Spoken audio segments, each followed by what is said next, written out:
And ito yung chicken nila. So this, ang in-order ko is 1/2 quarter size worth 189 pesos. So this is good for 1 to 2 person, pero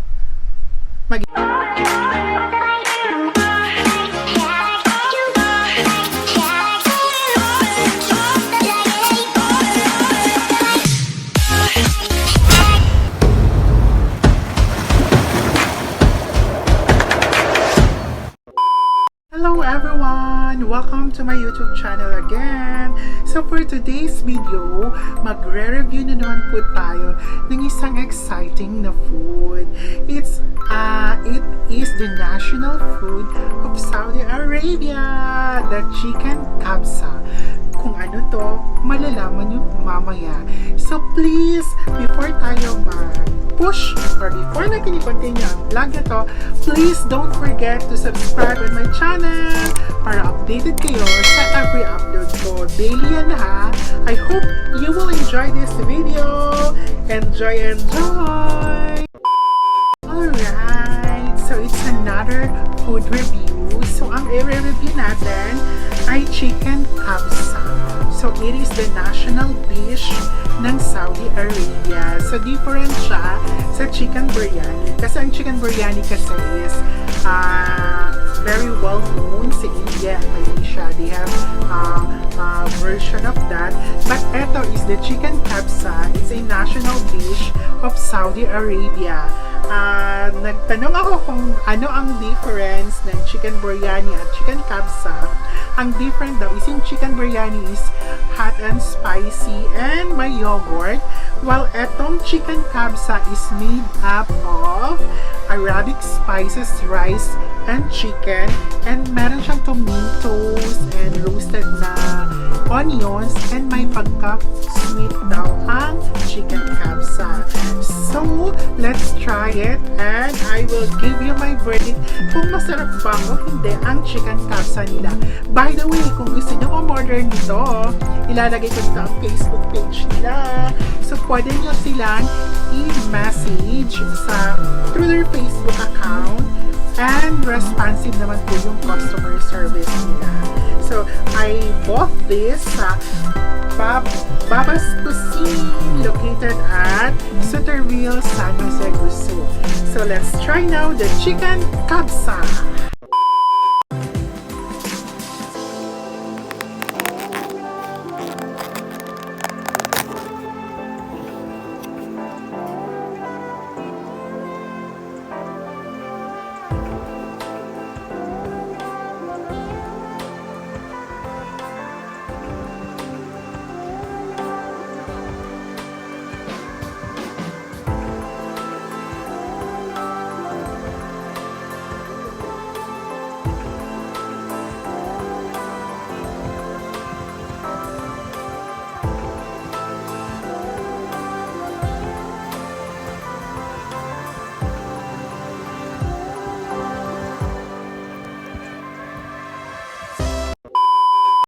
So first po, ang packaging nila upon delivery. So of course, na-contact ko sila sa FB page nila and very responsive naman at naka-order ako. So when you communicate with them, very approachable naman. And pag may tanong kayo kung anong made of is chicken kabsa and other food nila na available, they will really explain naman po.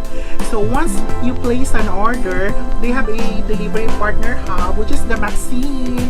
So na-discuss ko yung mga different kinds of food delivery apps sa Zamboanga, and isa yung Cuisine, diba? So yun yung partner delivery hub nila to deliver your order. So pagdating po ng order, ganito po ang container. So nasa styro po siya. May plastic tape po siya para hindi ma-open and hindi mag-spill.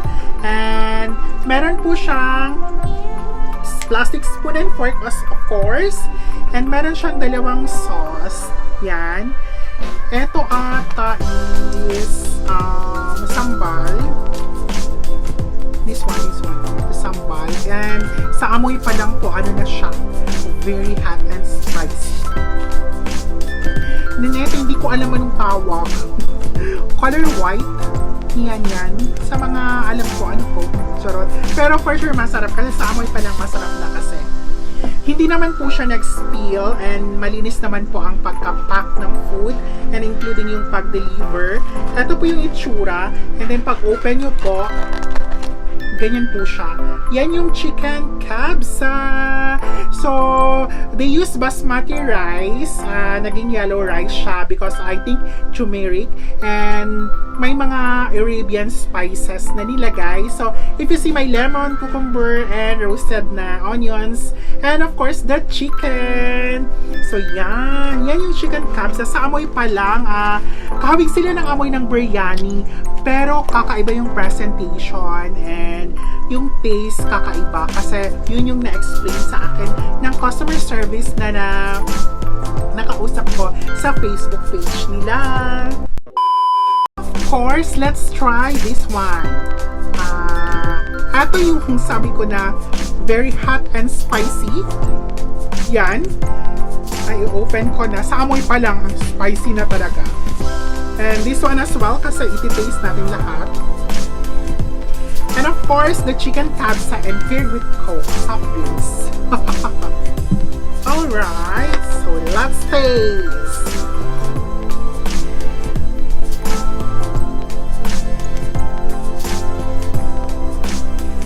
First subo from their chicken kabsa. Actually, yung rice nila is parang dry siya.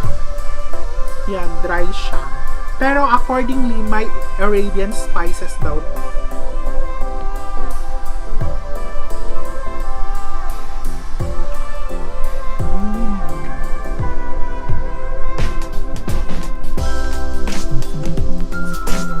Yun nga, parang dry talaga.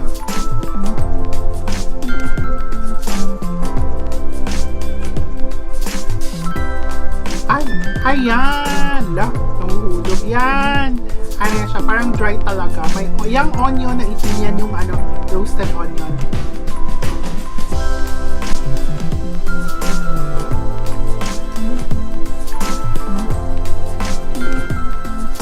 Actually, magkaiba talaga sila ng taste ng chicken biryani. Yung basmati rice nila is quite sweet thing. Let's try their chicken.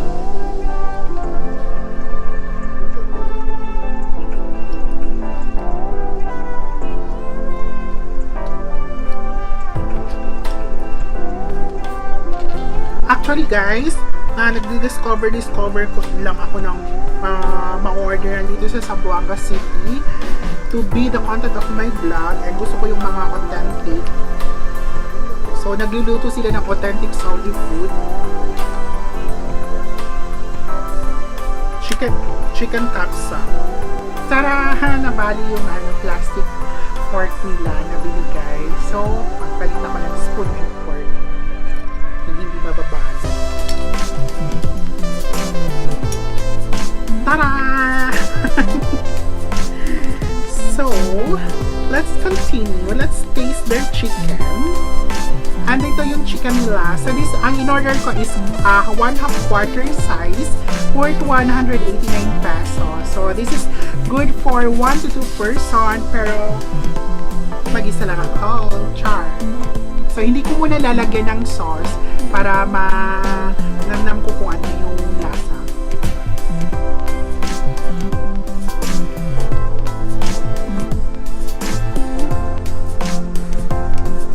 May kakaiba siyang taste. Alam niyo yung magkahawig sila ng taste ng Max Chicken, yung flagship na fried chicken ng Max. Pero kasi ito, may moisture, hindi siya dry.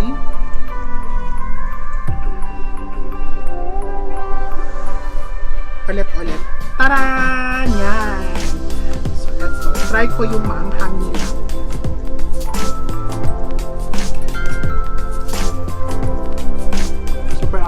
Charot. Hindi naman masyadong anghang, tamang-tama lang. Yun din yung gusto ko pag kumakain, yung tama-tama lang yung chilliness and spiciness. Kasi hindi ako nakakakain ng mabuti pag super anghang. Yung basmati rice nila, I show you guys. Yan yung basmati rice nila. It's quite dry.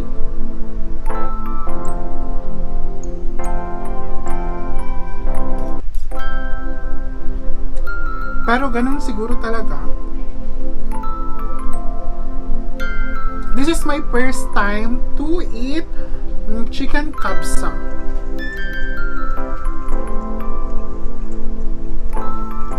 Chicken kabsa from Baba's Cuisine, located at San Jose, Gusu.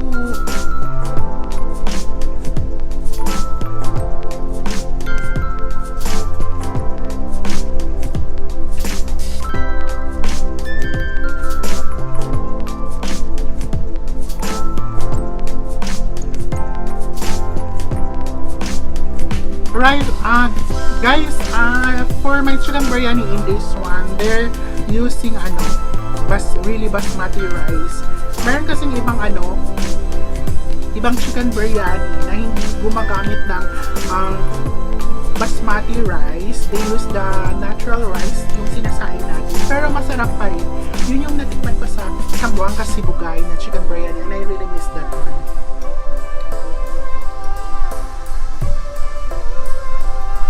It's really flavorful naman. First time ko talaga kumain ng chicken kabsa.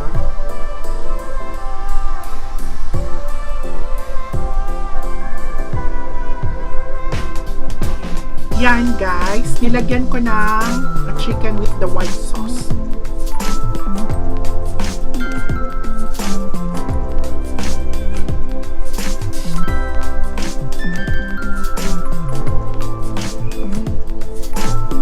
Maganda yung pagka-infuse ng flavor pag during i-mix mo yung basmati rice with chicken and with the white sauce.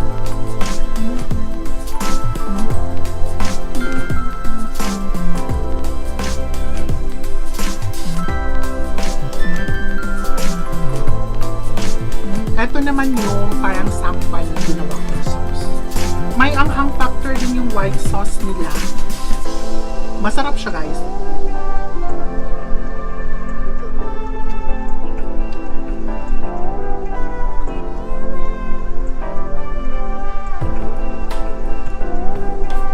Yung isang sauce kasi may pagkaasim.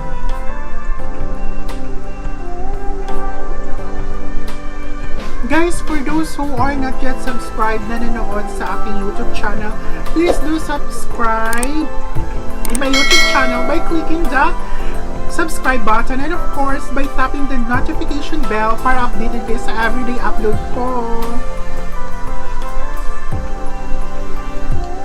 Actually guys, sa ibang nagre-review ng food review, especially mga foreigner, pag may mga ganito, yung mga siling haba, kinakain nila. Ako, hindi ko kaya. Maanghang mo.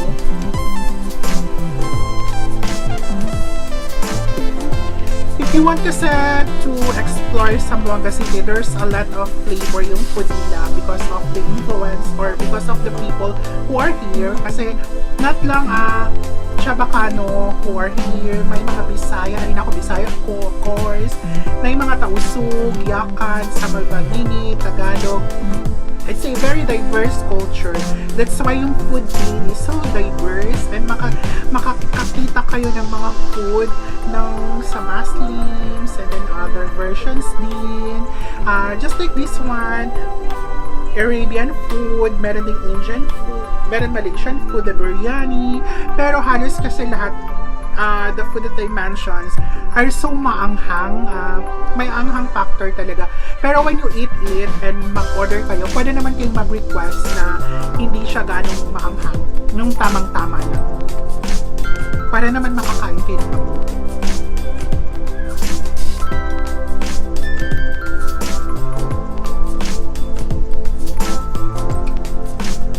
If you want to order this kind of food, the kabsa, the kabsa chicken or chicken kabsa, you can check out their FB page. Ang in-order ko is the 1/2 quarter chicken kabsa worth 189 pesos. So, sulit na rin siya. Madami talaga ang basmati rice nila. Meron silang for good to 3 to 4, 4 to 5, or yung pang maramihan. Depende sa trip nyo kung magbabarkada kayong kumain. Taran!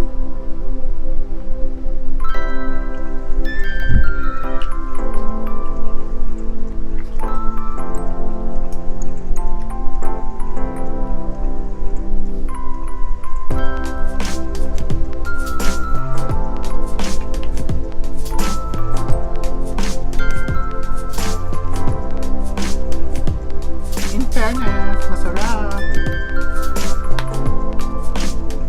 For those na kumain na ng chicken kabsa or may experience ng nakakain ng chicken kabsa, comment down below and give me your first impressions. I love to read that on the comment section below. Paired with soft drinks.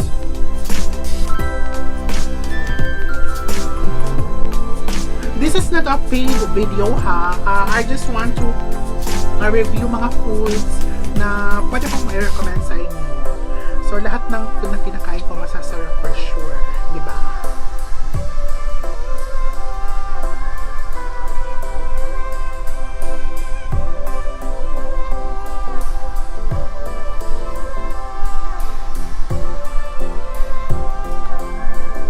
Sarap! Sarap! Charot! Pipino! Charot my rice! Ang sarap guys, promise! Few moments later. So ayan, tapos na akong kumain ng chicken kabsa, a Saudis dish. So, eto na yun ang verdict ko for the chicken kabsa. For their customer service, very responsive and they are good for me. For the food, for the chicken, masarap naman siya. Katulad siya ng max chicken. Pero, there's a distinct flavor. May Arabian flavor siya. Tapos, hindi siya dry. Juicy siya.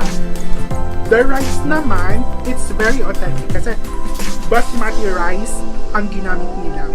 Tapos, lot of spices that will really infuse during you eat. Especially pag nilagyan nyo ng sauce nila na they provided. So from 1 to 5, 5 the highest, 1 the lowest, I'll give them 4.5. Why? Because there's always an opportunity of improvement. 4.5, hindi naman siya masama. It's a very good thing na for a resto to have that delivery way of delivering food and the food preparations, like yung pag-pack nila ng food and walang nag-spill and everything. So, masarap ang food guys, promise. If you want to order sa Baba's Cuisine, ilalagay ko dito ang FB page nila. So you can contact them through their FB page. For sure, they will not disappoint you if you really crave for Saudi's cuisine, such as chicken kabsa. Alright, so guys, thank you for watching this video. And pag hindi ka pa nakasubscribe sa akin, please don't forget to subscribe on my channel para updated kayo sa everyday upload ko. Yan, diba? So, see you on my next vlog. Maraming salamat. Bye! At magandang araw!